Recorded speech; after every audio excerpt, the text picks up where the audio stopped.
Red mercury in gold. Is it the key element behind the ancient technology of these advanced architecture? As we can see here, red mercury is repelled by garlic and attracted by gold magnetically. When a mirror is placed beside it, colorless in the mirror, it has no reflection.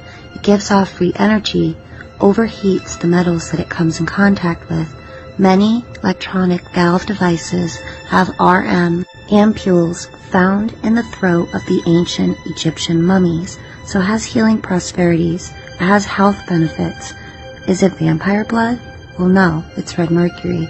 The whole vampire blood repelled by garlic and them having no reflection makes a little bit more sense. Some people believe that warlords and even governments have paid huge amounts of money for it.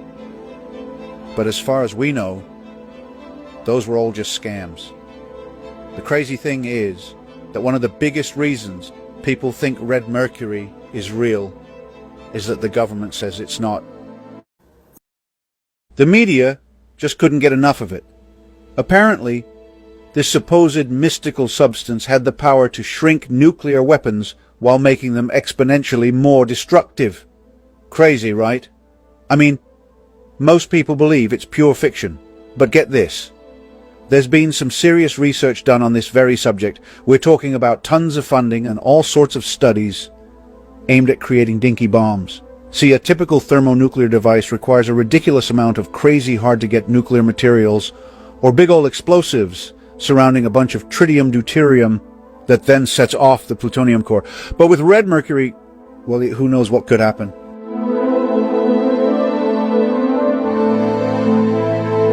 Oh my goodness, can you even believe it? The idea that someone could create a portable nuclear weapon that could be smuggled across borders. Who even came up with that wild notion?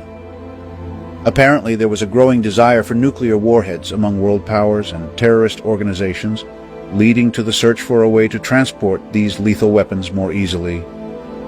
And get this.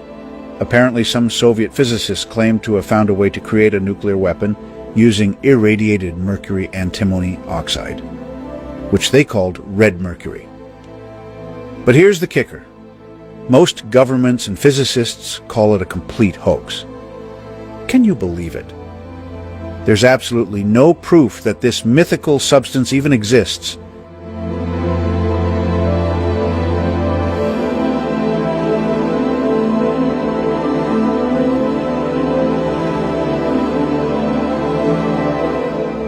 Even so, there are still some folks out there who firmly believe in red mercury, even going so far as to say it's a key ingredient in nuclear weaponry.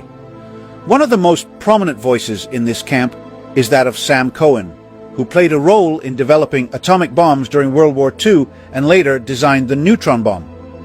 I don't want to sound melodramatic, but red mercury is real and it is terrifying. I think it is part of a terrorist weapon that potentially spells the end of organized society. According to Cohen, red mercury has the power to create a super deadly fission bomb that could fit in your hand, be totally undetectable, and unleash a slew of unrelenting radiation capable of wiping out tons of stuff within a half mile. With a veteran scientist like Cohen throwing his weight behind it, it's not totally insane to think that red mercury could actually exist. Physicists claim to have found a way to create a nuclear weapon. So there's this British physicist named Dr. Frank Barnaby, who's supposedly an expert on terrorism, which they call